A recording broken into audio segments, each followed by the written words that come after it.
গ্রীষ্মের দাবদাহে রাস্তায় ঘোরা মানুষ জিভ বার করে ধুঁকছে কুকুরের মতো।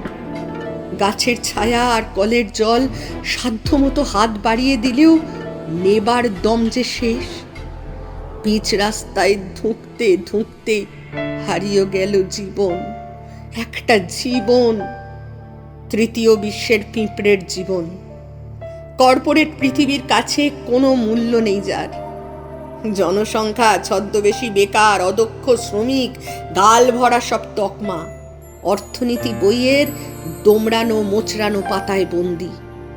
গান্ধীজির ছবি আঁকা ফিনফিনে কাগজ উড়ছে হাওয়ায়, চিন্তাবিদদের টেবিলে মিনারেল ওয়াটারের ছড়াছড়ি। আর পুরুলিয়ায় মাটি খুঁড়ে খুঁড়ে গভীর পৃথিবী থেকে জীবন তোলার চেষ্টা, এক আঁজলাও যদি ভরে। এই বৈপরীত্যের অপর নাম মানবিকতা, এই অচেনা বিশ্বের নাম আন্তর্জাতিকতা। বস্তির নগর জীবনে মিশে গেছে তাই আমাদের জাতীয়তা।